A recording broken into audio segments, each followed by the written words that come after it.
Welcome, Walter. Hello? I need to undo the mic. Hello, hi. My first question is, what is a digital colorist for you? Well, I've been asked the question, many times, especially from people that don't work in the industry. Before I start, I want to apologize to all of you. I don't speak Spanish nearly enough to be able to do it in Spanish, so forgive me, will be translated later on. It's difficult to explain because it's one of those craft that changed a lot through the year, and now it's more prevalent in what we do in the industry. But basically, I usually take it down in two different aspects of what we do. One is the creation of the look and feel of the movie.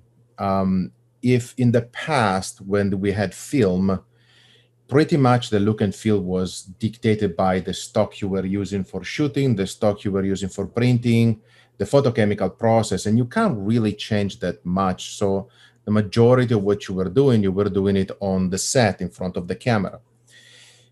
Now we can create artificial looks that simply were not possible before. So if you think about, 300, Matrix, Joker, all the movie that you see now, there is a preparation of the general look that is basically how the shooting on the set will be presented to the main display. That it can be HDR, that can be standard dynamic range, that can be whatever the display we are talking about.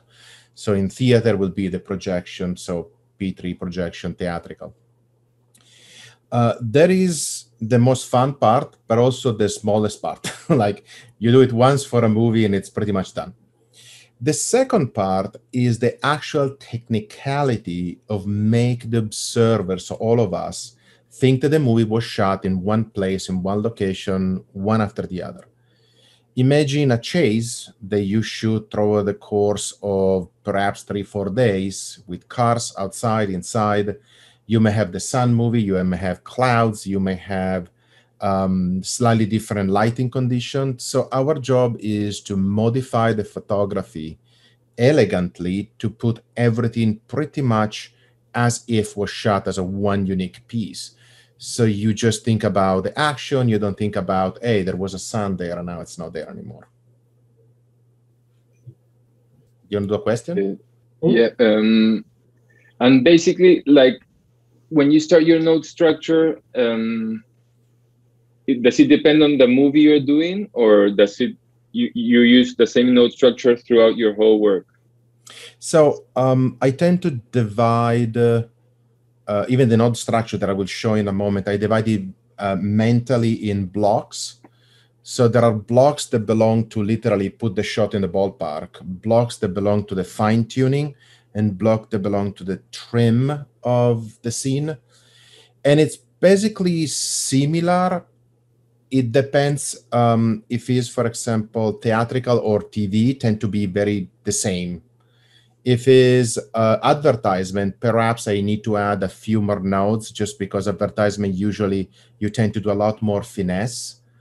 And what belong to the actual style, the look of the movie, usually is not in the main node. It's either at the group level or a timeline level, because I want to separate mentally the look of the movie to what I do to a shot. The idea is that the look should be global, should be something that I do for the whole thing.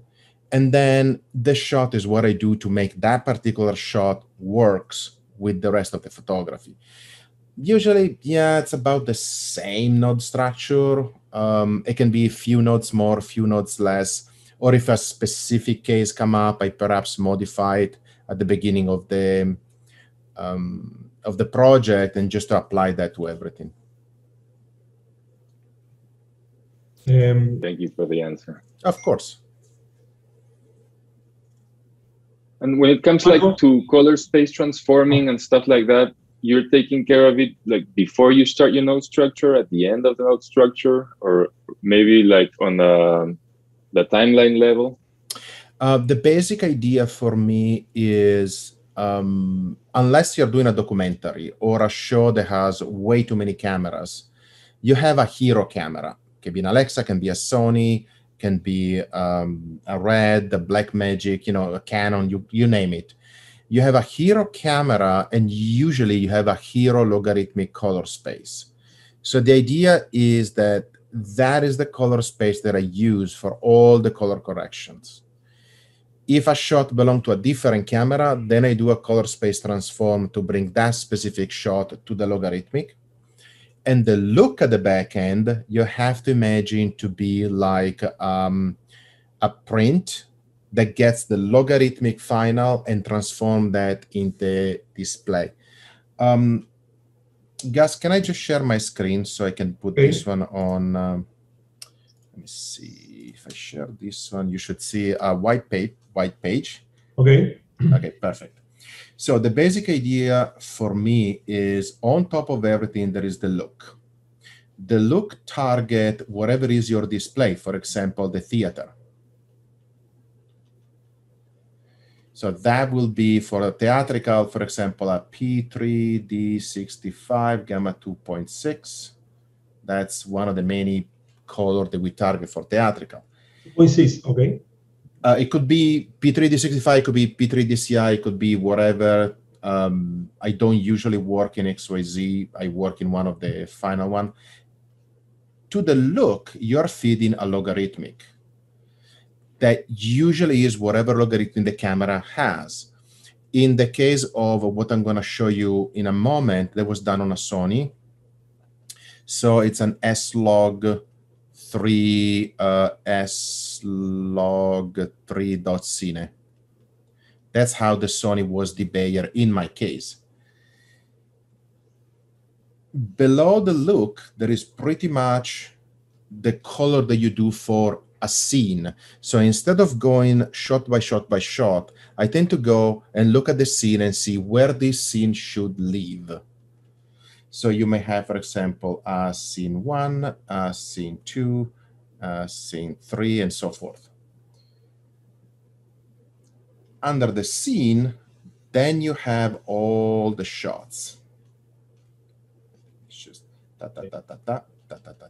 whatever the shots are, whatever how many you have, and so forth. The general idea of coloring a scene, if you think about how the proceeding of a movie happen, you have a script. The script identify, guess what, a scene.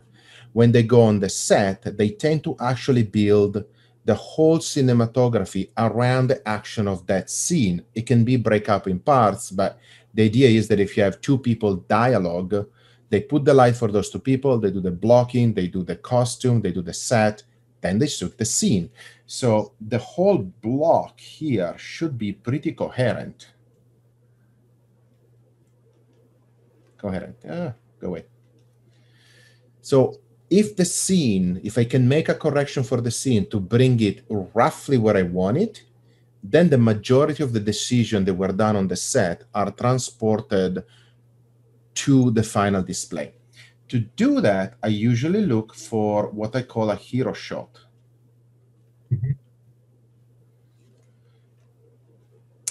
There is always one or two people in any movie that get paid the big bucks. Those are the ones that you want to look first. If you're looking at Joker, Joker is the guy. If you're looking at Sweet Tooth, the kid is the guy. So that's the guy that you also want to look at, guy or girls, to be sure that those stars look the best possible. The fact that a supporting actor or actresses is not in the best light, we'll take care of that later.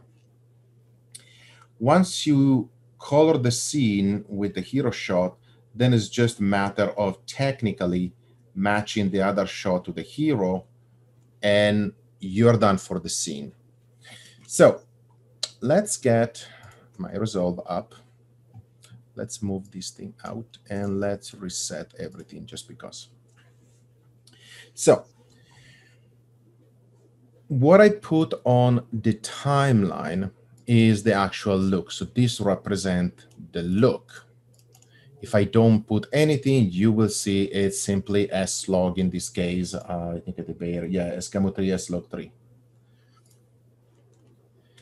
Now, in this particular case, the look is whatever we want it to be because I don't have the original director of photography with me. But the idea is you prepare the look with your director of photography. You decide which exposure is going to use on the set, which camera, which type of lighting.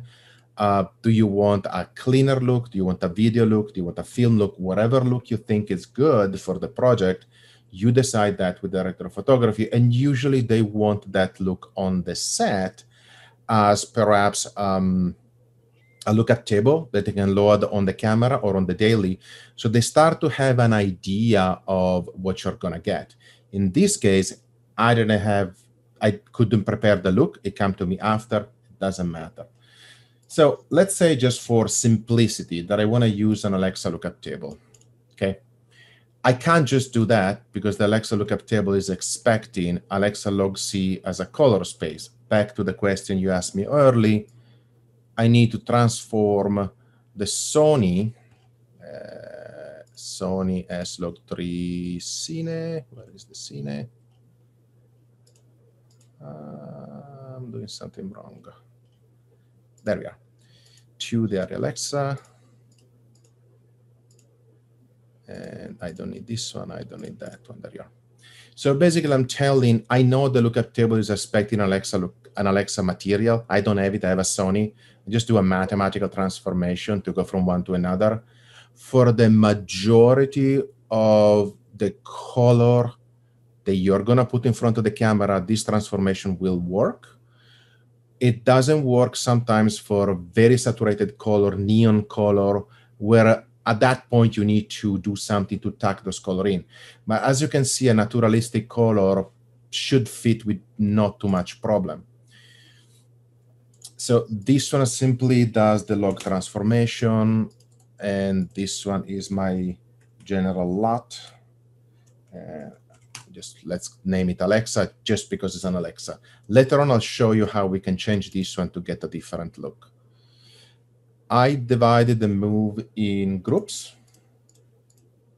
Those groups are the scenes. You can see they're all coherent. So the idea is whatever the script scene was, I try to follow the same story. I'm expecting that if I'm here with the two girls talking, the whole thing will be similar shot to shot to shot to shot. They're not going to change the they're not going to change the light in the middle. So there is two dinners, they're leaving. I have one group where the logo, the text, the countdown, the oddballs are. This is a smaller bandage scene. So let's go to the garden just because the garden has our hero. So she is our hero.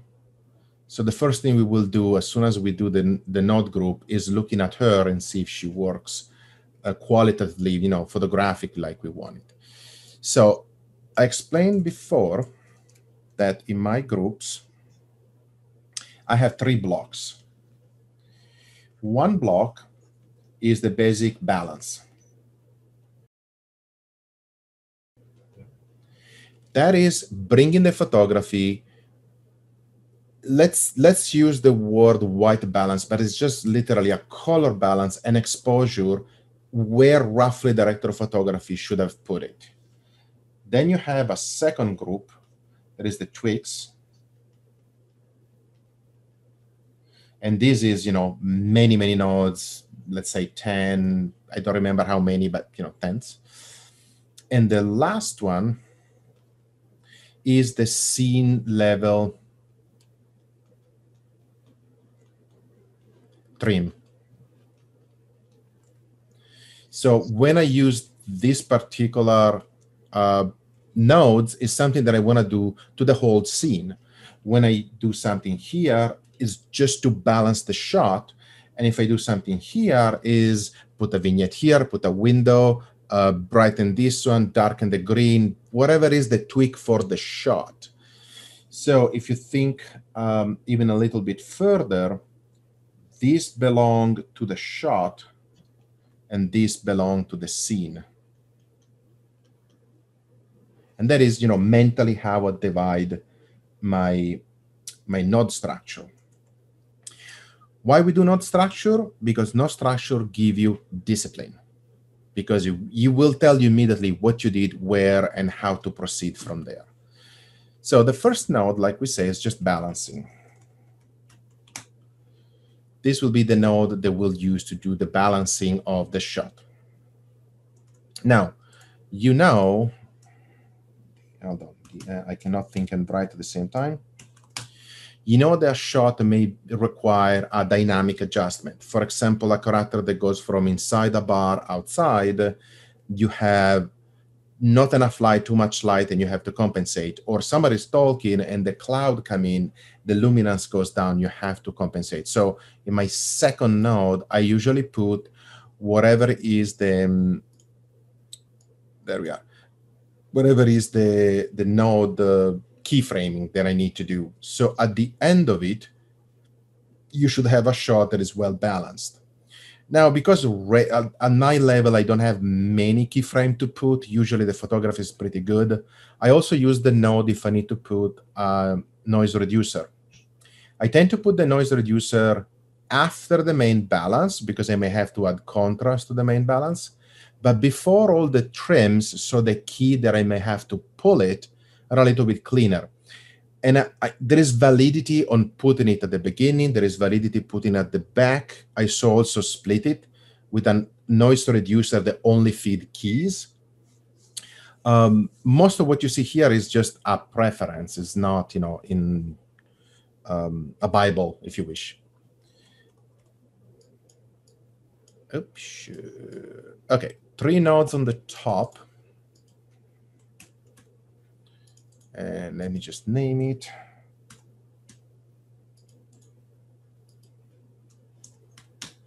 Those ones, for me, are the main correction, usually windows or key, that belong to the main character in the shot. For example, she is on the right side of the screen.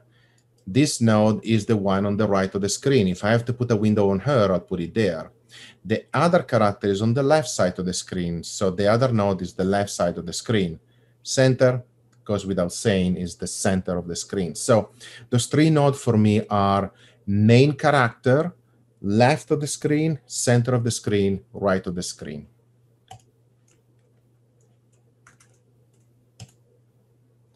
Now we're going to add 4 nodes. There we are. Let's schlamp it there. Ooh, my mouse is slippery today. Yeah. Okay, so the next group of 4 nodes. The first one, I call it log, that literally reflect the logarithmic correction for resolve. And I usually use it for little correction on the shadow, little correction on the highlights, if I need to make them closer. For example, if you are outdoor and the highlights are slightly different shot to shot, I may put it there. If there is smoke on a shot and I need to tweak the black slightly because some of them feel more foggy than others, I tend to put it here and use the shadow control. Now, because now we have a new tool, the HDR tool, there it is.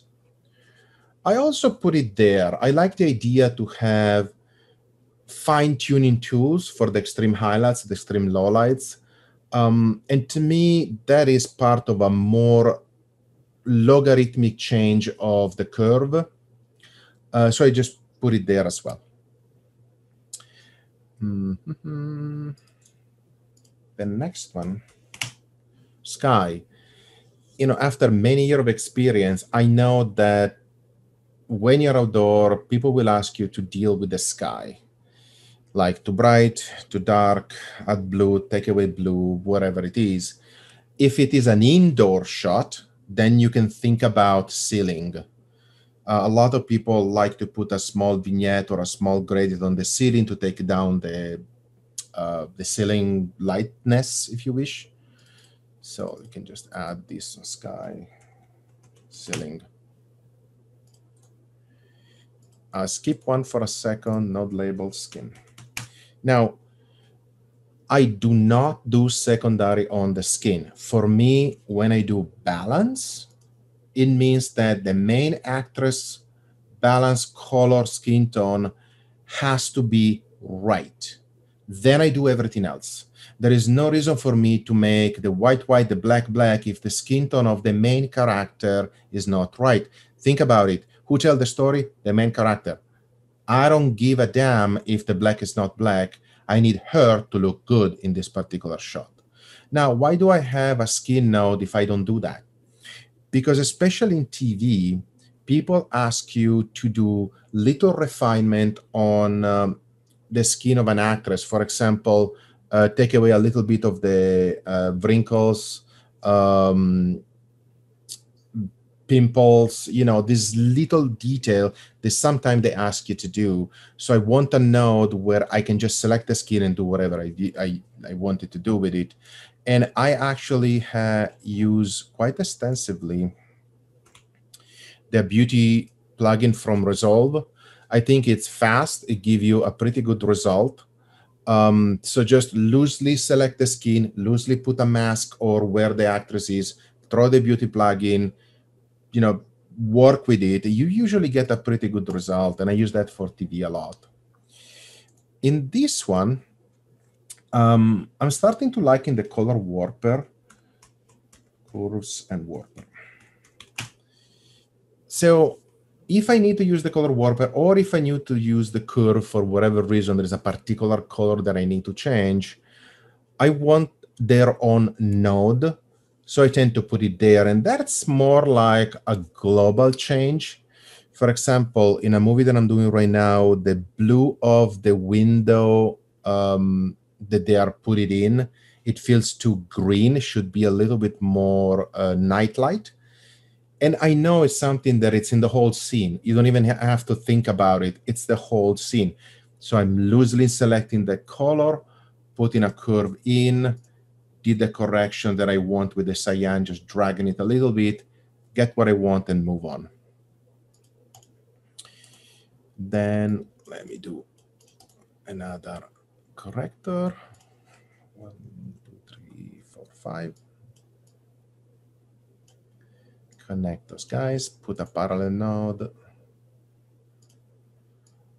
There you are. Add one input, put it in. Okay, so you see the first two where the first balance block. All these in the middle are the tweaks. So those 5 at the bottom is whatever the director wants. They are just free for all. After you did all the things you have to do, say, oh, can you just darken the bottom corner, the pavement, the reflection on the car, whatever you need to do in addition to what you already did. So those are literally free for you to use as much as you want it. This second block will be the tweaks, will be the nodes of the tweak. Let's see if it's 10 actually. Quattro, they're 12. I never remember how many. Now, earlier you asked me, do you change something for other movies? For example, for Midway with Roland Emmerich, I knew that I had sky, but also I knew I had water. The VFX supervisor told me, hey, you gotta help me because some of the water just doesn't quite work. So, okay, I added simply another node. In that case, was just before the left side of the screen was here, so I can get a clear key out of my balance, and it was called water. And I knew every time we go in the Pacific, I may have to select the water, I may have to slightly change the color of the water. So sometimes you know ahead of time, oh, that movie has a particular challenge, so you just make a node for that particular challenge. Another movie that I did where we knew we had to do quite a lot of work on 5 or 6 scenes for the trees. The trees were shot during, I think it was late spring or early summer. And they were too green because it was supposed to be already fall or starting of the winter. So we had to select all those leaves and make them gray or make them, brownish. And that was a lot of key and tracking. So I had an extra node that was actually a compound node. Within the compound node, I had to do all this tracking and all this stuff. It was about 50 shots. But because I knew ahead of time, I just prepare an extra node called leaf. And every time I need it, I go in and I do it. After this one, we are at the trim level. This is the shot trim. And we go there. I will explain all of that in a moment. 2, 3, 4. Okay. This one is OFX. I should probably start to switch the effect and the shot trim because it makes more sense. This is the vignette. Just let me name it, and then I will be with you.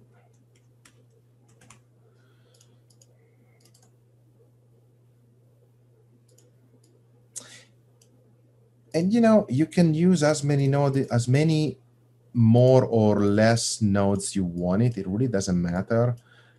Make a structure, try if it works. Like my structure changed several times during the course of years, because you get used to it and say, hey, I think I need one more, or this thing that I thought it was useful is not. This is direct DOP. Actually, no, sorry.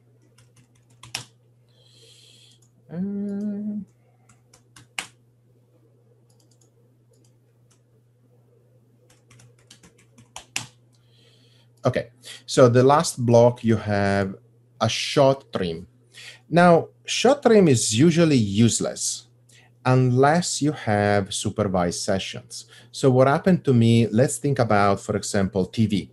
TV, you may have an entire day where you do a pass by yourself to the whole episodes, because sometimes you can work by yourself, and it's great when you can. Just move this one out. And then the director of photography comes in and sits with you, and you start to do his pass. The problem is that he may ask to do a correction that if you do here, you may break the sky key. Oh. So when I have a live session with a client, when I need to rebalance certain shots, I actually use this node. So I know that none of the selection I did so far will break. And, usually you need to know your clients, obviously, but usually it's, oh, I want everything a little bit darker, or, just that shot, can you make it a little bit contrastier? And if you get used to the fact that that is the director per shot trim, you're not going to break anything you did so far. You don't have to think about, oh my God, where I put my next correction, I'm going to break something. You don't. It's after your shot trim. OFX down here, this guy is usually for little effect the client may ask you. Put a lens flare, or dust busting. Sometimes you have shot with a little bit of dust, dead pixels, the kind of stuff that it's more of a general effect on a shot that you decide to do because you can. Vignetting, inside, outside. This one, again, quite a lot of director of photography like the idea of vignette, so I already have a node because I know it's going to happen. And what happens is sometimes you do a vignette, you make your selection, you darken it down, or the shot feel dark. You don't want to go back to the balance and brighten it because, again, you can break some keys. Then you just say, okay, connect those two, get the outside, and you're good. Angle, I will explain with an example later, but let's say that you have two people talking. Night actually will happen in this particular group.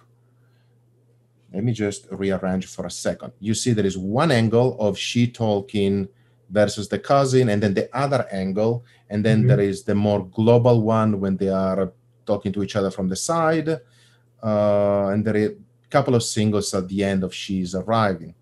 And sometimes you realize everything is great, but one angle is slightly too dark.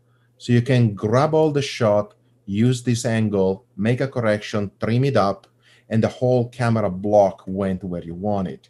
Again, putting it here doesn't break anything that you did so far. At the end, there is the actual trim for the whole scene. A scene trim, there is a global scene if you see that the scene need help, or if you want to establish from the beginning, which is the look of the scene.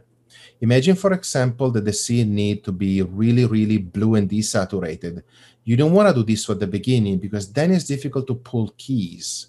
You want to keep the shot with all the color throughout the whole trimming process and just have the scene node at the end, making it more blue desaturated. The second one is the scene trim for the director of photography or the director, whoever has the power. You did everything, you think you nailed it, you didn't. The director of photography say, I want everything warmer. Again, that's a specific node for him. And you want to put it here so you can also reverse it. Because one thing that you have to get used if you work supervised is the client asking you, can you show me how it was before? If you did it here, it becomes difficult to undo it. If you did it here, you can just mute the shot, mute the nodes, and you can show before and after very quickly. If it's a correction for the whole scene, you can do it here. You can mute that shot for the whole scene, and you can go back and forth. The last one is the Hail Mary pass, the Santa Maria shot. It's when everybody agree, everything is good, and you have somebody come out at the last moment, usually a producer, sometimes an editor, sometimes the girlfriend of the goddamn director. Oh, I think this one should be much brighter, and you have to do it. But you want to do it again in a way where you can back off from it. And I'm not kidding. I got the girlfriend of a director of photography. He invited her over one night just to see what we were doing. She made a comment, and because the DP likes her, we had to show it to her. So, of course, we can do that. I got to do these things. So let me reset then the grade and keep the nodes. And let's get all the shots, all clips. We got the beginning, we select the beginning, and we select the back. Now I'll do it with the keyboard. I save a memory. Let me just reset for a second and reapply the memory. So now everything has exactly the same node. Okay. Now, why we want to have the same node? Because of this beautiful two object, the ripple. Ripple allow you to make a change and ripple through a group or ripple through the clip you selected. And in the big panel, in the new keycaps that I don't have yet, you have it. So if you're used to work on this way and you say, oh, this scene is the final scene, I want everything to be golden. Let me just do one thing. I want a printer lights, and I'm just making it golden using printer lights. La, la, la, la, la. And say color, ripple to the group. Boom. All three shots have the right color. See? Yeah, that's right. So the general idea now is, let's go back to the garden, just because I like her. This one. This is a good shot. So first thing you want to do is to see if the scene is where you want it to be. So the shot is balanced, so that I don't need to do really anything. But let's say that for this scene, we decide that we want to have a little bit more contrast and a little bit warmer. Why not? So you can do contrast pretty much using the tool you want it. I'm going to use straight contrast because why not? And I go way farther than what I wanted, but so you can see it in your end. And then I'm using offset to add warmth. Again, I'm going way too far, but just to a little bit less yellow. Color, ripple to the group. Because I already divided in group, the whole scene is getting that particular starting point. Yeah. The next thing I'm doing, view, thumbnail mode, A and C. What are those? Usually you see those little things in the order they are edited in the timeline. one shot after the other after the other. But what if we can rearrange them based on source time code? So if you do that, you will see the shot that has been shot. Let me just make this one bigger so you can see better. Those 3 shots were shot about at the same time. They're probably different takes, but they carry absolutely the same light. This shot also carried the same light. So now you have group of shots that you can color correct in one chunk if you want to. Actually, this one also belongs to this one. That's the cousin. These 4 extra shots as her coming over. So let's do one thing very simple. We reorganize it, and I usually map, if you don't have a panel, I map them to the button A and C on the keyboard, so you can easily see how much switching. In the panel, in the big panel, it's mapped already. In the small one, it's not. So you can just map it on the keyboard or on a Stream Deck or whatever you use to support your color preferences. So let's see, for example, let's see if I can see the 2 cousins. There we are. So that's the shot that we decide to be the hero. Let's make it bigger. And that's her side. Her side is slightly redder.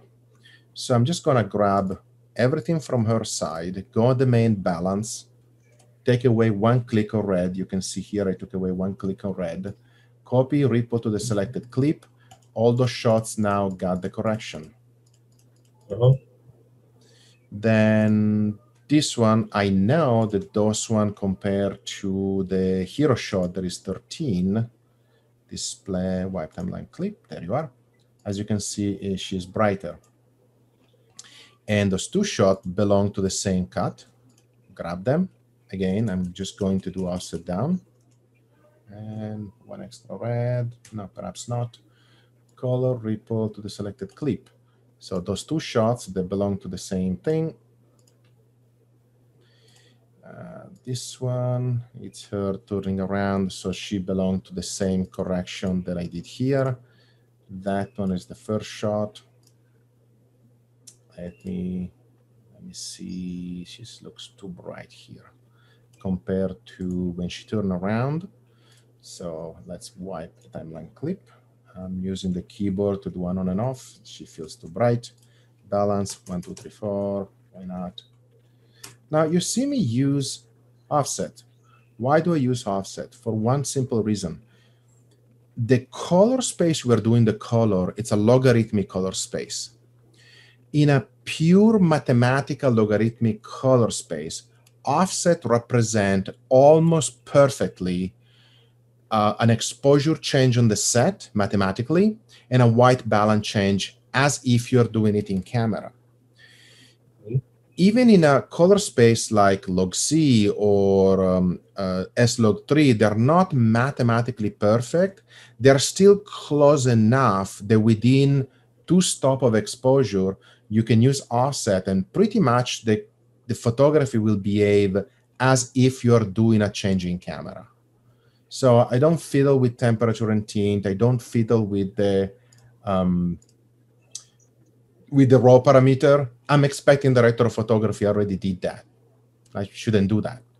It also, if you fiddle with the raw parameter, the problem that you can incur is if the director of photography is looking for a very specific effect, for example, is shooting in daylight, but it changed deliberately the color temperature to making it warmer, more sunlight, golden. If you try to balance it out, now you're going against the director of photography. So always assume that unless you have an idiot giving you an image, he knows what he's doing. What else left in this scene? Let's see, this guy. So this guy feels not warm enough. So this is the angle. We can put it on the angle. No, sorry, this is the main, but we're still at the main balance. Main balance, this one feels a little bit too contrast, so I'm gonna take away a tiny bit of contrast and add a warm to it. Color, ribbon of the change to the selected clips.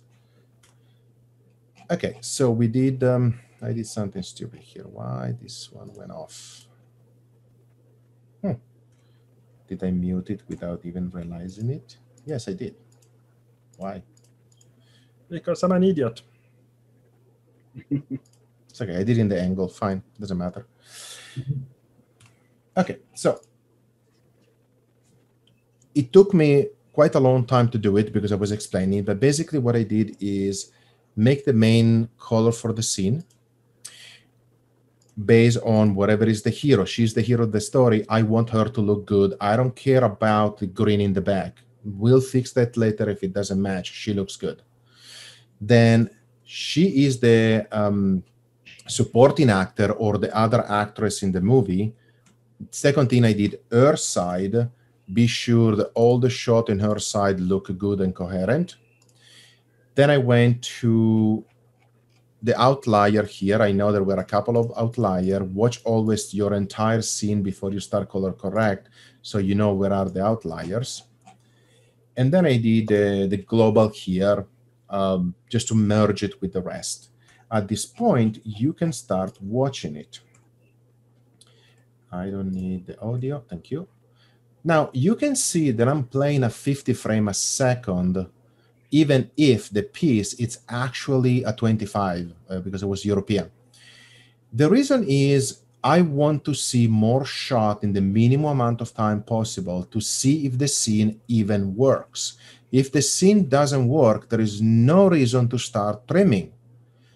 Once the main balance is done, then you start trimming. For example, she lacks a little bit of highlights because the sun is not on her. So let's see if we can help her a little bit. Let's get all her shot from her angle again. And I'm going in logarithmic.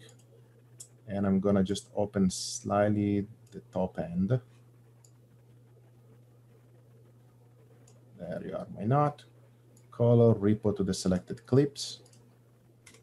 Play again. Okay, that should be, slightly better. Is it perfect? No. Also, I'm doing it with the mouse, not with the panel.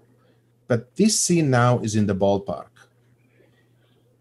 Now the director of photography should see it. Before you start to do anything else, the director of photography should be with you and say, okay, do we like it?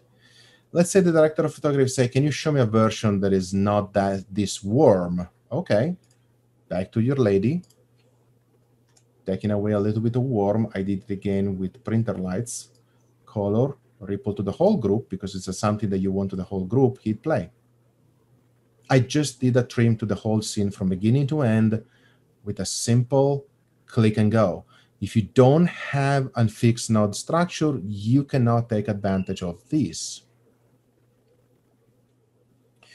You can also use shared node if you wish to do so. That means that, for example, all the DOP nodes is shared in the whole scene. You do a click and it's there. It's a preference. Because I start to use fixed node structure before the shared node were invented, I end up to get so used to do it that I'm simply not using it because I'm not used to it. But pretty much this is a version that should work. Now, let's go to a different scene just because, and let's do something stupid. Yeah, why not? Let's use this one. Let's say that this scene, we want to make it black and white-ish. Why not? Black and white. And we add a bunch of contrast, and we pog it, and we say color, ripple to the selected group. So the whole group now has your main scene trim. But the good thing is that all your trim are not in black and white. They're still in color. If I mute this one, you still have the original color. So if you need to pull a key for a skin tone, you can still do it. I don't know which kind of light he has on him. That's a little bit silly, but why not? So let's say that we want to pull a very soft key on him. Let's see. Yeah, something like this. There you are. Just making it stupid just because. And let's say, go away. And let's say that we want to, why not just brighten him slightly. There. You can still do it because the color is still there. The color decision that you took to make it in black and white, it's after the fact. So now you can just reorder your shot and deal with brightness. In this case, just because it's black and white, like this one is too dark. I know here there are shots from all over the place. This one should be brighter. This one is a little bit brighter. This one brighter. Okay, those 4 or 5 shots should be all brighter. And so forth. I think there are 3 left. Yeah. This guy is the husband, completely useless. Okay. And so forth. Then you start to watch it, you start to trim it, whatever you have to do it. Like this one, way too bright, just darken the, oops. And darken slightly, and so forth. So this is the basic idea. Fixed node structure. Fixed node structure should give you discipline, should give you the ability to quickly ripple a correction throughout multiple nodes. And it gives you also the idea of what you did. If you reopen a project 3 years from now, if I open, for example, Green Book, even if it was a different color, different node structure, because it's clear what I'm trying to do, you look at the node, you see what you did. Funny story about Green Book, we did the first pass, me and the director of photography, Sean, and we went really dramatic, like way too dark. And pick the director, come in and say, you guys are ruining my movie. What the fuck is this? I don't see Mahershala Ali. What are you thinking? So the fact that I have a full node structure, I went to a scene and said, okay, let me do something. I brightened it up about 1/3 of a stop. I did it for the whole scene. I played the scene and say, is this more in line of what you want to see? And say, yes, give me 10 minutes. In 10 minutes, every single scene in the 5 reel was trimmed.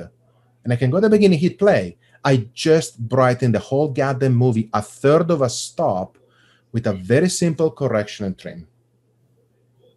Could not do it if it was not a fixed node structure.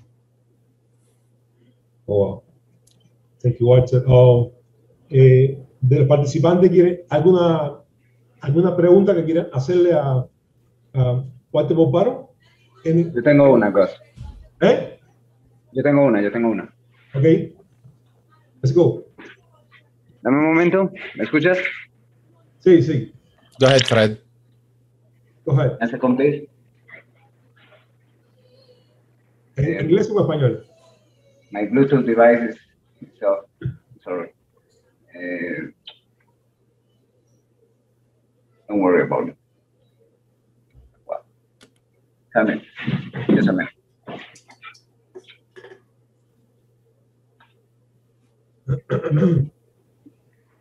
Oh, while Fred is doing what he's doing, let me reshare for a second.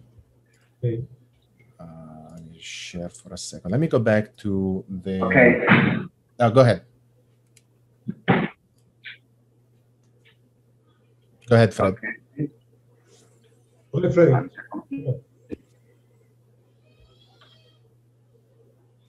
Well, I'm right here. Do you listen? You listening to me? Yeah, I can hear you. Okay. Thank you, Walter. Thank you for everything, for every class that I received of you. You're a special reference to me. And I got a question about texture, about film grain, about, for example, in Interstellar, that I think is the best grading of the world. Which amount of film grain is part of your work? Yep. And is from the footage? I mean, how do you work with film grain and texture in general? Okay, so Unfortunately, I'm changing my mind on grain, and I explain you why. First of all, I love grain. I love the idea of grain, and for me, it reminds me of film. I mean, there is really nothing more obvious than grain to tell you this has been shot in film. Now, Interstellar was shot in film, like Dunkirk, like others. So the grain was naturally what the film negative, actually in this case, interpositive, was giving you. And I always like to add grain to my project. There is a problem, and it's how we actually watch nowadays footage. Netflix or Amazon or TV, whatever, the compression system is killed in the details. So there is a problem where the more grain you add, the more hard the compression algorithm has to work in order to keep those details, and the more compression you get on the actual overall image. So nowadays, unless the image already has grain, or unless the image was, unless the director of photography really wanted me to add a bunch of grain, I tend to do not add it anymore, because you'll never see what I'm seeing. The compression will kill it. It's just the way it works. And when I work with material that has grain, I only worry about the shot-to-shot-to-shot consistency. So I'm looking for the outliers, usually, the underexposed shot. If I need to attack grain, I only reduce the underexposed ones just enough that they blend with the other ones. I try not to add. I work with a director of photography that he likes to shoot in film, and the first thing he does is passing through neat video to take away the grain, because he likes the color of film, not the grain. I don't think it's a good idea, but hey, if you like it, we'll do that. Usually, if somebody shot in film, it's because they like the texture. And I usually tend to just preserve it. Just don't do anything stupid to it. Try to preserve it as much as possible. Try to blend it. And that's about it. But for the longest time, I was the one asking, add grain. Now I don't do it anymore. Now, for the actual quality of grain itself, you can use, resolve grain, plates like Cine grain. You can use live grain that costs impossible amount of money.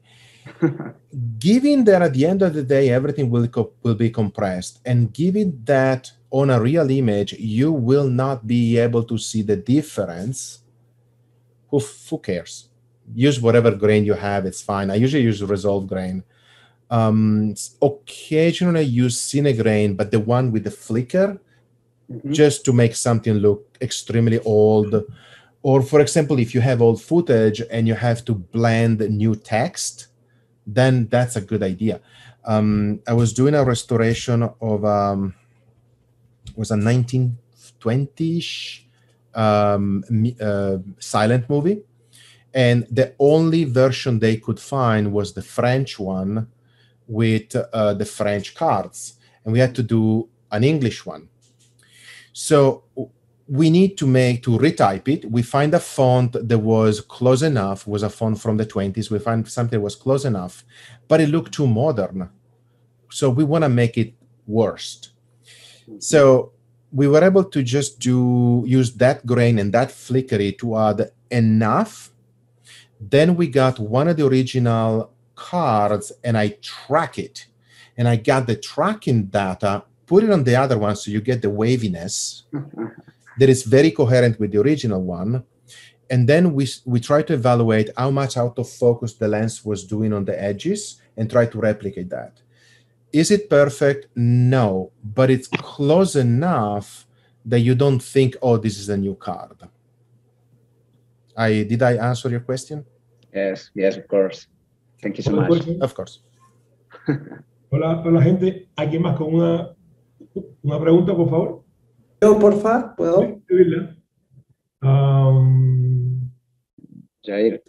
You can also probably ask the question in the chat if you want it. Yeah, why not? Okay, I will. Actually, there is Rodolfo has a question. Hold on. Okay, so he's talking about workflow for visual effect. Yes. Now, the basic idea is you want to try to do not collapse the color decision until is absolutely necessary. So let me share again my screen. Let me get this one. Let me get a new layer. I'm a donkey with Photoshop. Okay, let's get a new layer. So the basic idea is you build a look, okay? The look can be a combination of many different things, but at the end of the day, you can represent a close enough look with a lookup table.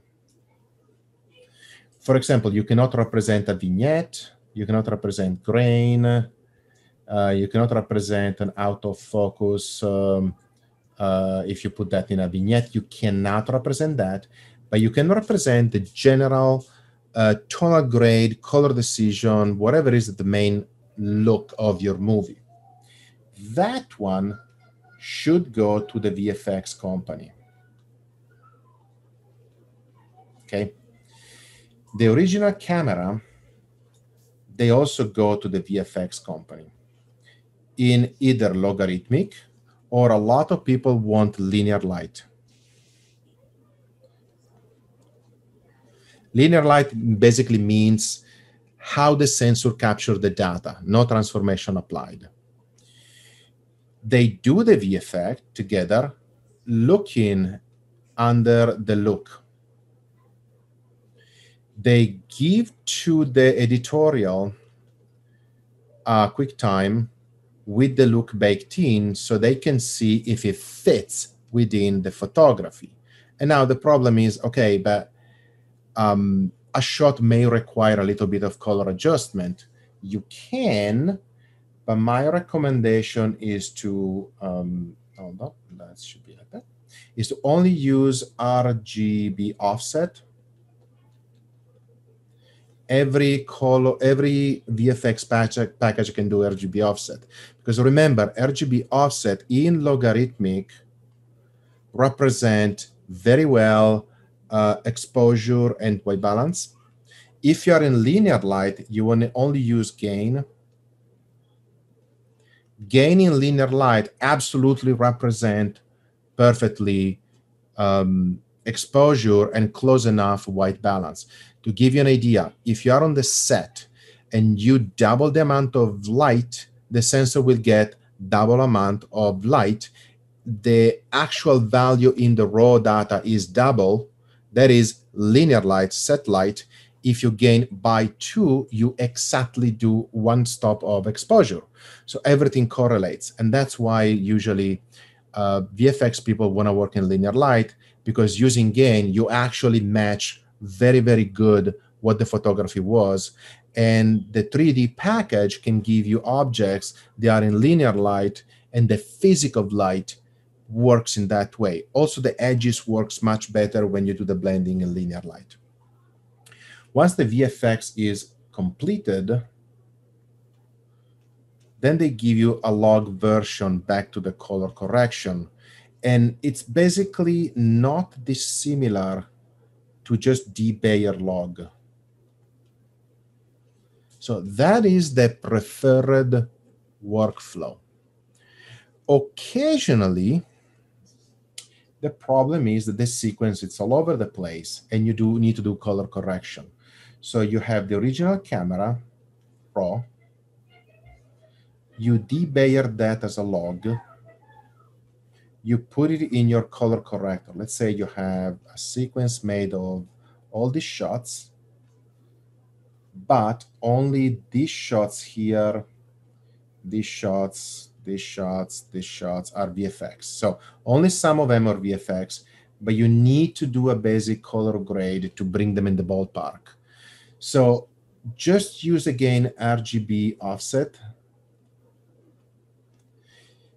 to basically, do whatever you have to do to bring them in the ballpark. And then I recommend to export EXR 16-bit, if you can, logarithmic. So the idea is you give back, so 1, 2, 3, 4. You did your balancing pass. The scene now is coherent, and you give to the people that have to do VFX shots that they are not too destroyed. If you start to put windows, if you start to do too much, now it can be difficult later on to reconcile the VFX. So you want to do just a basic balance, bring it in the ballpark. If you need to do a little bit of contrast to match cameras, do that, but that's it, and then send it over. So that's roughly how we do VFX. Now I see a second question: do you use exposure or show lots? Yes, I use show lots all the time. What I usually do, let me see, go back here. What I usually do, I build the look on, and here we can just lose ourselves if I start to talk about this, but I usually use frame like this one. They represent the photography itself. So let's explain what that frame look like and why it look like that. Imagine for a second an ideal camera, an ideal EXA camera. It shot all the light from the set, and then you have to convert that in log C, okay? Log C. Now, log C is a well-defined color space. Germany decide I want a color space that can contain 16 stops of latitude, equidistant, so 1, 2, 3, 4, 5, up to 16. Because they think that within 16 stops, you have enough latitude to create your photography and to play with your photography with enough overexposure and underexposure. If you look at the red log G310, log 3G10, I never remember how to spell it. It's log 3G10. There is the current one, also is a 16 stop exposure color space. Canon log the same, Sony S-Log3 the same. So they basically say we think, as a general purpose, that 16 stop of latitude should be enough to bring the photography from what you're trying to do on the set to the final display. And now the question is, okay, how many stops actually are usually used by a director of photography? I don't know if we were just used to it because that's what film can do, or it's because it's the most pleasing way, or whatever. Usually 7 stops are roughly what a director of photography exposes on the set, roughly. So you have the 18% gray card. There is the gray card that they put on the set. They measure that. Every camera that you use has a exposure set that basically decide where this guy goes.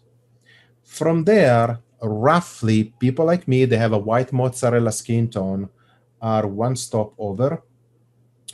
Brown people or light African-American people, they are at stop.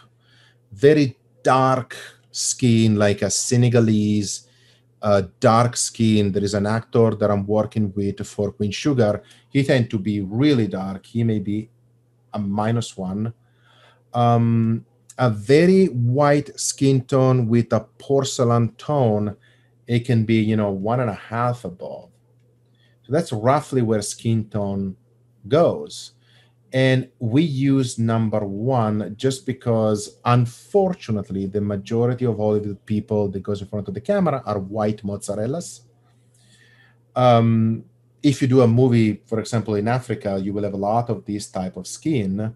If you do a movie in Mexico, Peru, where you have a little bit more of brown skin, you tend to be, in this particular zone. So from here you have, let's say, one stop above, you have your main character. And then you expose 3 stops above, and this is diffuse white. So the whole portion above that white will be the shoulder of your S-curve. You gently bend that. There's still a little bit of detail, but mostly we don't care about what happened there. On the bottom, it's similar. But which color was using? Red. You do 1, 2, let's say 3 stops of good exposure, and the rest is the toe of the S-curve. So if you build an S-curve, you will have an 18% gray here, and you will have 1, 2, 3, and the rest fold. Actually, 4 and the rest fold. 1, 2, 3, and the rest fold. If you get pretty much any lookup table that you can find that looks good, you will see the roughly 7 stops of exposure are correctly represented in the final display. Be in your display, the theater, be your display, a TV, internet, and I don't do much more different for HDR. I probably add 1 stop on the top and a little bit on the bottom, so perhaps 8. But that's also how I do HDR. It doesn't really change. So if we go here and we take away this one and we put this one up. Okay, scopes. There we are. You will see that that signal is literally, this scope is going out to the screen. Sorry, let me make it smaller. There we are. It's 1, 2, 3, 4, blah, blah, blah, 16 steps. Right. And where the grayscale goes, that one, I basically downloaded the white paper from Sony, from Arri, and from Red, and it'll tell you which number those fell. And it's literally, again, the manufacturer decide, I want my grayscale to be at this value. So in the case, for example, of Sony, it fills there. For Arri, fills there. For Red, fills there. What happened? Sony tend to have a little bit more low-end stops and a little bit less on the top. Arri is the most balanced.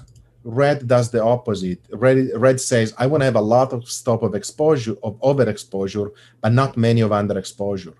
And that's actually a problem for Red, because if you underexpose, you only have 1, 2, 3, 4, 5 stop under gray. If you underexpose, you clip the signal. You got nothing left there. So while Red keeps saying, oh, expose at 1600, I actually tell you, expose at 800, because you go up a stop, and it's actually closer to what an Alexa will do. So rate Red cameras at 800. You will have a much, much cleaner sensor. After that, you make the look. So let's say, do I have an Alexa here? Yes, I have an Alexa. If I just put the Alexa lookup table on and nothing else, that's the S-curve that come from Munich.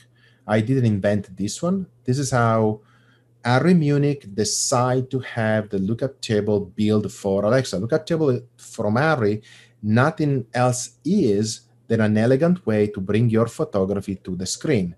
And if you go from the gray, you can see 1, 2, 3, 4.5 stuff above, and then you start to fold. 1, 2, 3.5 below, and you fold. So 4.5, 3.5, it's an 8 stop of contrast. It means it's a flatter look than what film will be. If you look at the Sony one, I think I have a Sony. Yeah. If you look at the Sony, we have to do the Sony transformation. There is this one. And that's not dissimilar to what Alexa did, because we are using the same Alexa representation. The grayscale is roughly, the 18% gray is roughly in the same place. You have the same amount of stop on the top, same amount of stop on the bottom, nothing changed. So when I build a look, I tend to look at this kind of stuff. How many stuff the director of photography would like to see? Let's say the director of photography want to see less a much more contrast one, 5 stop of exposure. Let's do it with a contrast. Let's put back the grayscale where it is.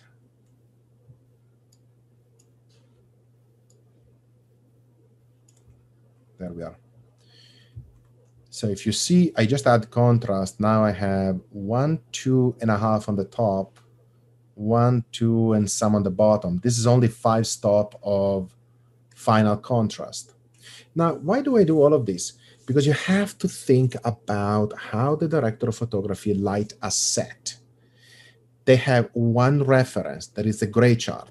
And then they put light to illuminate a subject. And they use the light meter and say, okay, skin tone, 1 stop over, great. That particular diffuse white, 2 stop over, great, I'm done.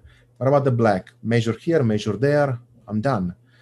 So they measure ratio of light on the set, namely stops. I want this ratio to be preserved when I build the look. If we build the look together like that one, and I build a lookup table and I send it to the camera, the director of photography know he has 5 stop, 1, 2, 3, 4, 5, almost 6 stop of good exposure. The rest is either on the shoulder or on the toe, and that's it. That's how I build lookup table. I tend to look at the photographic stops. And if you build it in this way, it doesn't matter what the content is on the set. It's about ratio. You put the light meter there. If the skin tone of the character is a stop above, it will fall here. It doesn't fall anything else. It's not brighter or darker. It falls there. It's just math. I hope I answered the question, even if it was a big digression. It's okay? More than okay. Thank you very much, Walter. I had just one more question. It's more regarding like delivery and limiting. For example, if you're gonna go for Rec 2020 and want to limit it to, for example, P3, how would you go about doing it with a color space transform with a custom color management in the node structure? Okay. So the basic idea I need to share before I start to talk, otherwise you don't see what I'm doing. So let's say for the sake of discussion that I'm building an HDR look, right? So up to here, we were in 709. So this lookup table was done for 709, was done for normal video. So you want to transform this guy to HDR. If you just put color space transform, you know you're getting a 709 2.4 because that's what that lookup table is doing. And you can, build your HDR as you want it. It doesn't matter. To P3D65 and okay, none, okay. So you can see here, let me switch this guy to HDR. You can see here you have an S-curve and you're limited 100 nits because that's what I'm doing. I'm literally just say, grab the 709, gamma 2.4, and schlamp it into the HDR color space. Now, let's say just for example, they want to do 2, 3, 4, 500 nits mapping just to do something quick and dirty with you. I'm just going to name this one to roughly here. And then I'm going to get just some of those highlights. That's too much. Just, yeah, we are. With the mouse is difficult, sorry about that. Okay, so I just did something very silly, very stupid, very simple. I grabbed my lookup table that was done for SDR. I remap it for 650 nits, I guess. Yeah, 650 nits. And that will give you a starting point to do your HDR. Now, why do I do that? For the same reason. I'm keeping the same exposure stops that were given me by the director of photography. So I'm starting to do the HDR. with the same photographic spread, using the same photographic principle. This one, you're targeting now P3 PQ, so the HDR color space, because TVs, that's what they do. I mean, you don't have a 2020 TV unless you have a high-end Sony X300 with the 2020 option. So you usually color on a P3 PQ. That could be a Flander, it could be an LG, it could be whatever your budget can allow to do it. After that, you need to deliver a 2020, and you need to limit to P3 PQ. So the first thing you want to do, it's actually that color transformation. Go away. P3D65 ST2084, that is the PQ color space, to 2020, again ST2084. I don't want any of this fanciness. Now, the problem is you're not limiting. You can create color that exceed the color space. So here you have to make a limiter. I think is this one. I need to check because I never remember. So the correct gamut, no, it's not this one. Yes, this one. Okay, correct gamut is P3D65, and you are in PQ. And you want to limit at P3D65. So basically, you're telling whatever is above P3D65, please don't give it to me. I don't want it. So this is your limiter. And this is your 2020. Okay? Everything is good. Everything is great, except you're not passing quality control. It will fail. And it will tell you there is a single goddamn pixel in the whole goddamn episode that pass the value by literally a bit, a 1 bit. That's the problem with approximation of mathematics.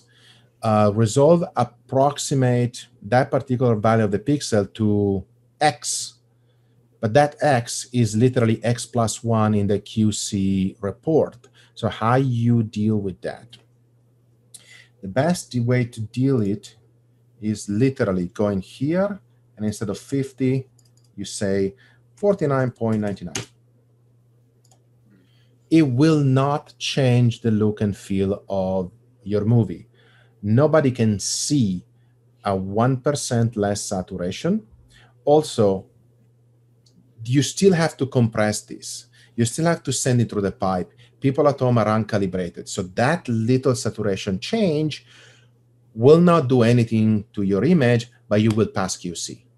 So the limiter plus the 2020 transform plus that little saturation that you do should guarantee you that you pass QC and you'll be able to do a master that fits the bill. At the moment, I have not been asked to do a 2020 without the P3 limiter. I just never been asked. So for me, that's what we do. We usually start with a lookup table. There was a daily SDR lookup table. From that lookup table, we build an HDR mapping. We do the color correction. Then we transform the P3 PQ to 2020 with a limiter. If you look at Sweet Tooth on Netflix, has been done in that way.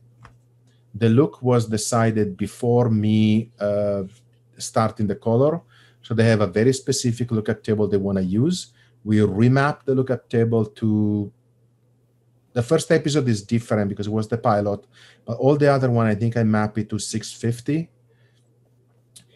Opening slightly the shoulder so you see a little bit more detail in the skies, a little bit more detail there.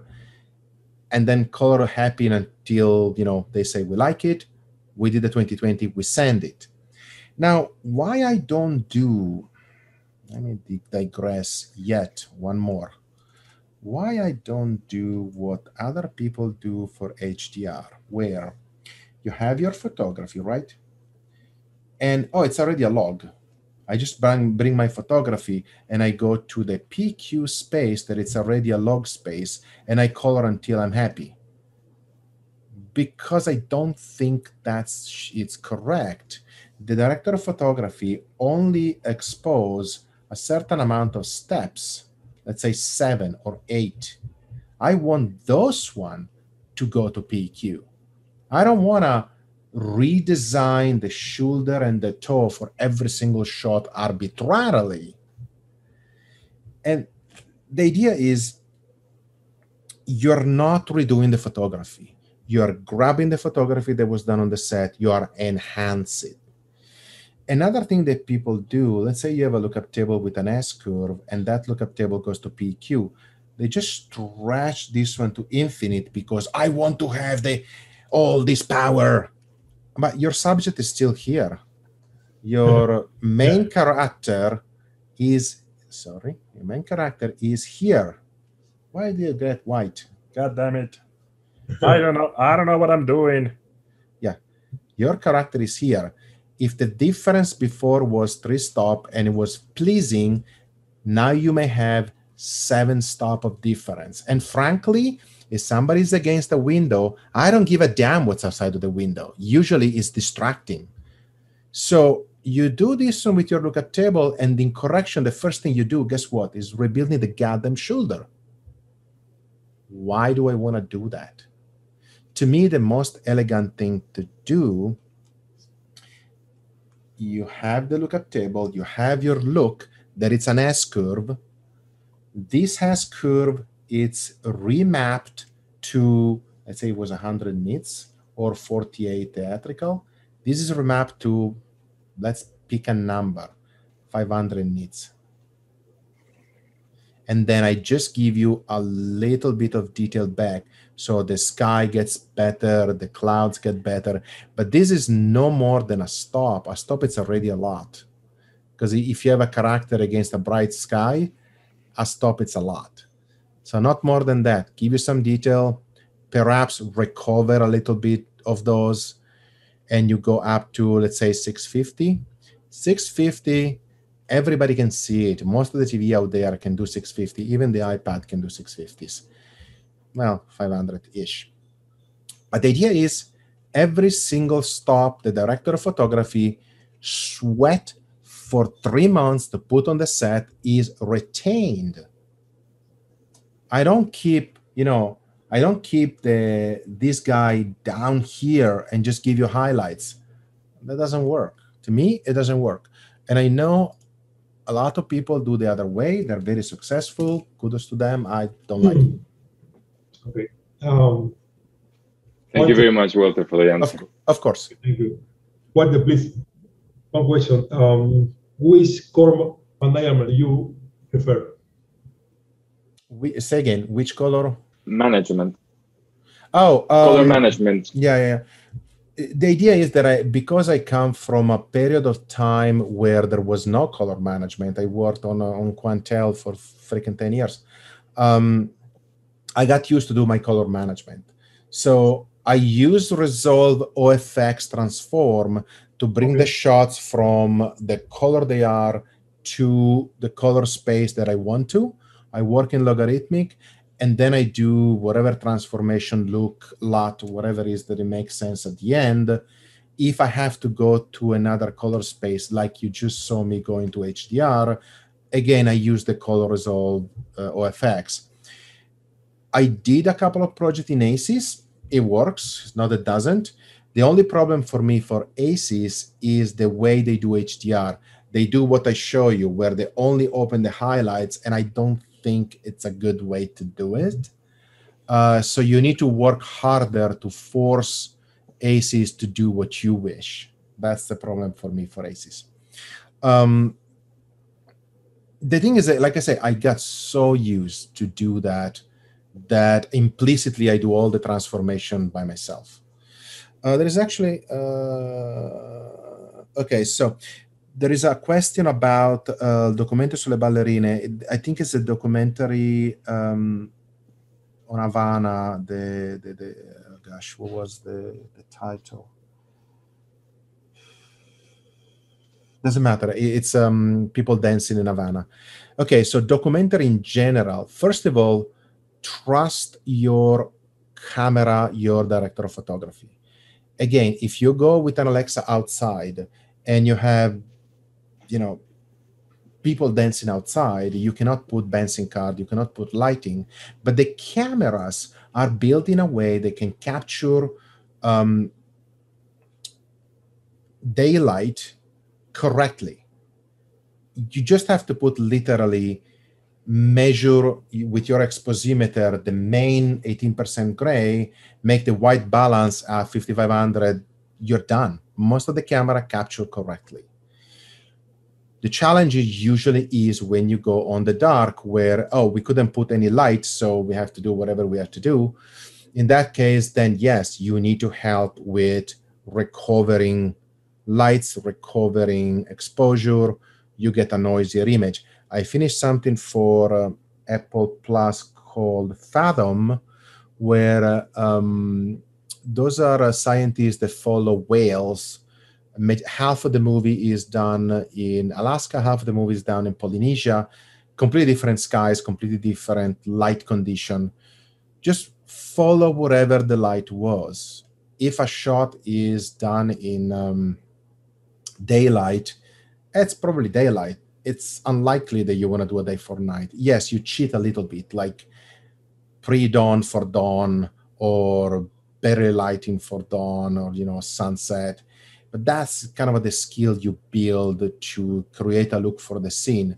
Blending the shot shouldn't be that difficult. Now, every single camera, unless you're using really a cheap-ass camera, can get you enough latitude where you can rebuild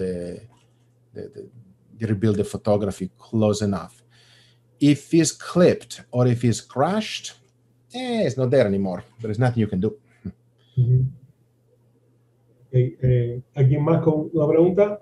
A ver, ¿y alguna más pregunta? Walter, the last question, one moment. Please, tell me something about. Wait. Ooh. Please look. Of course. Everybody asks me the question. It's a classic. I know.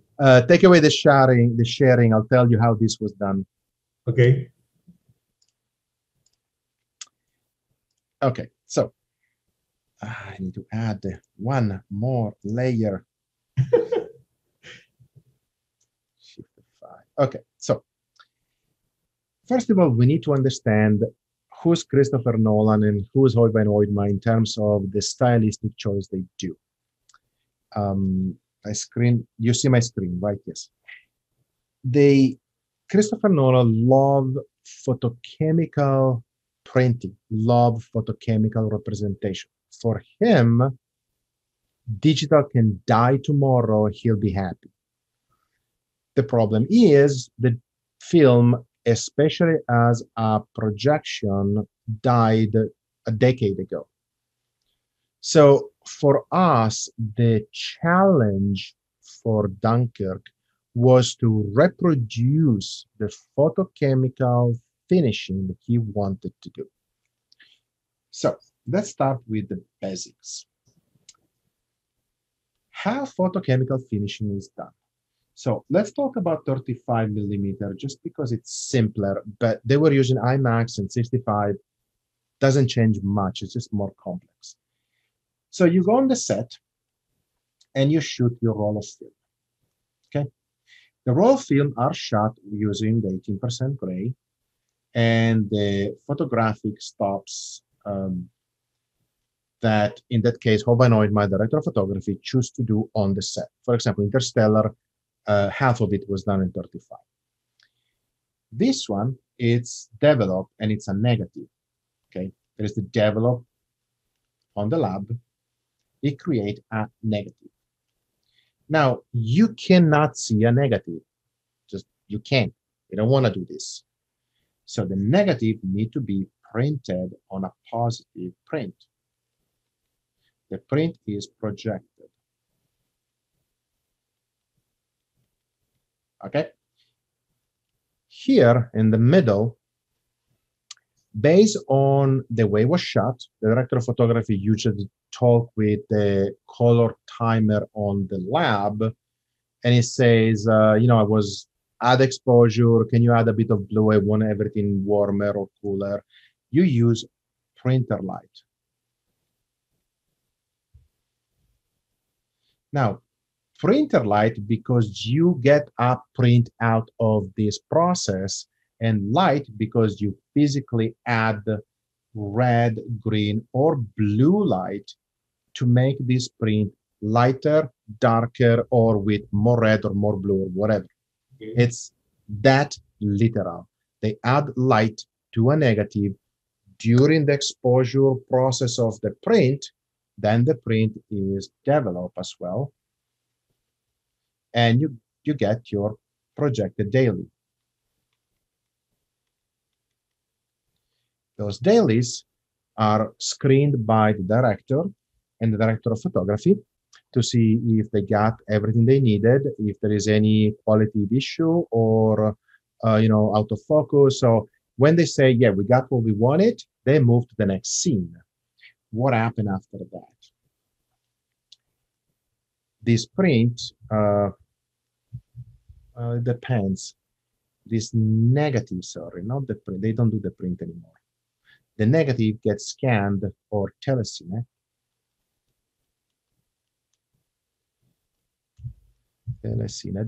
And they do, for example, I don't know, DNX 36 QuickTime. This go to the editorial stuff. In the old days, the print was used to actually do an edit cut. Now it's digital. So this one goes telecine, become digital. You have proxies. These proxies retain the original key code of the print. So every single negative in the world has a unique key code for each frame of that particular roll. The key code is maintained. So later on, you know that if you need that particular frame, you need to cut the negative at that particular frame. The edit is done.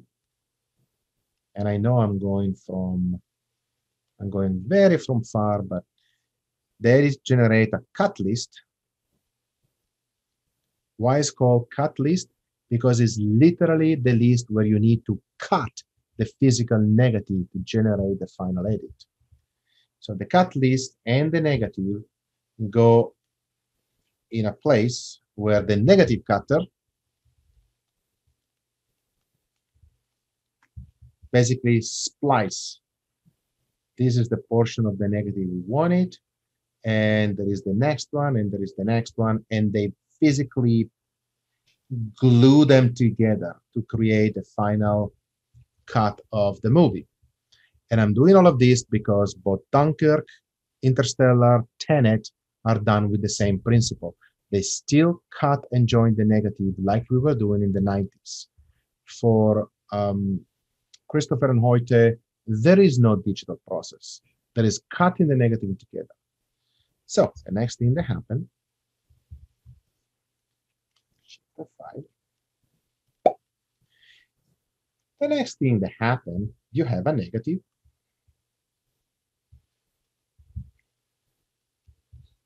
With all the cuts. The color timer has the lights, the printer lights from the dailies. Based on that and based on what the director of photography wants, he modified those printer lights to create a new print, a work print, with the new printer lights. Okay. This one is a contact print, literally a one-to-one from the original negative. This print is screened. If the screening goes well, you're done. Usually it's not. You screen with the director of photography again with the director, and they say, okay, that scene is fine. I want this scene warmer, darker. That particular shot need to be brighter, that particular shot. And you can't really stop and look at single frames. that thing is playing at 24 frames a second. And you have a counter on the top that tells you where you are roughly in there. And you have to quickly write down the counter name, the note, until you screen the whole print. Then you go down and you do it again. New printer lights with correction, like this one changed, this one changed. Depending how much money you have, you can do the process few times. And the ability of the color timer in the past was to be able to see a print and knowing by experience how many printer lights they have to change to get it closer. If you just look at the print done, in the past, and you look critically like we do today, where you stop in a frame, you get an image, you go to the other frame, and you look at the other image, they don't look close by a lot. But when you see that in play, it's close enough, it's fine. Once you are at the last level and everybody say, I like it, this becomes the hero print. That is the print that represents the photography of the movie in that particular reel as best as technologically possible using a photochemical workflow. Now, Dunkirk has been released in print. There were 150 projectors, but we need to do the digital version because there are 10,000 projectors around the world. They need a digital version. So what do? Well, we need to match the hero print. We need to be able to do a digital version that match the hero print as close as possible. So what's the next step photochemically? Photochemically, in the old days, everybody was printing from the negative. It's a bad idea. You destroy the negative. So using the printer light, the final printer light that you have now, you create an intermediate positive. So we'll call this one IP, intermediate positive. This one, at all effects, it's a low contrast stock that is actually really close to the print. Nobody's going to project that, but if you project it, it's pretty close to the print, just a lower contrast. From that and you do from the negative, probably, let's see, 6 of them, where 1 or 2 usually are stored for future, if something happened. And from the other one, then you start to do the printing process. How you do the printing process? From the interpositive, you make another intermediate internegative. That internegative retain pretty much, well, roughly the same contrast of the original negative, but also all the printer lights that you decided before. From here, then you strike all the prints you wanted. Usually they strike, I don't remember how many, but let's say 100 prints from every internegative. So you have 4 interpositive. From this one, you can do about 10 internegatives. Sorry, 10, not 100. So 10 from each will be 40. 40 by 100, you do 4,000 print. After 4,000 print, you make new interpositive, new internegative, you print again. That's how we were working in the 90s. That's how we were working in the first half of the early 2000s. Nothing, mysterious about that. But let me get which color. Let's go black. This guy has every single decision that Christopher Nolan and Hoyte van Hoytema wants. It's there, every printer light. It matched the hero print as good as possible. Can we scan this guy and just make one trim that can give us back the hero print? That is exactly what we did. So you have a few challenges. First of all, in one side, You have a screen, you have a projector. That projector has a 5500 Kelvin xenon lamp. And that projector projects the print, the hero print. Okay? So we want to split the screen in a half. And here we project the hero print. On this side, there is the digital one. They have to match. And I'm not joking here. We project the hero print for Dunkirk or Interstellar against a digital version. They have to match. The funny thing is, it's not even a projection that simple. The screen is split in a half, and it's butterfly, so they have exactly a butterfly mirror version. They have to match. How you achieve that? We did a bunch of printings and a bunch of densitometric readings of the filmic process. With this one, we build an intermediate lot. We scan the interpositive, and then we start to look at the result. The lot was close, let's say about 90%, just using math, but not perfect. So we did a series of loop between going back to printing some tests, watch it again under the loop, and keep this loop few times until we went around 95% of visual match side by side. That particular lot became the Dunkirk lot. We end up basically, it took us 3 months. Wow. 3 months to build that lot, because it has to sustain a true side by side. You're not just watching a print, going to another building, watching the digital. It's projected at the same time. Your eye, the worst thing you can do is showing two displays. It will pick up any difference. And you have a full photochemical process on one side and a photochemical plus scanning plus digital plus whatever you want to add in the other side. So we basically scan for Dunkirk were 10 rolls because they were half reels of 65 millimeter 5 perf. That was my hero. In this side, I have a 65 millimeter 5 perfs, and I had the hero print. I was actually manually myself threading the hero print from the negative in one side, in the other one, the lookup table, and there was one small correction per reel, because when you scan something, it could be slightly off. So there was just a small correction to balance it, hit play, and go. So I had one correction per reel and 3 months to build the actual lookup table we use for Dunkirk. That lookup table represents a full, precise 65 millimeter workflow. Wow, impressive.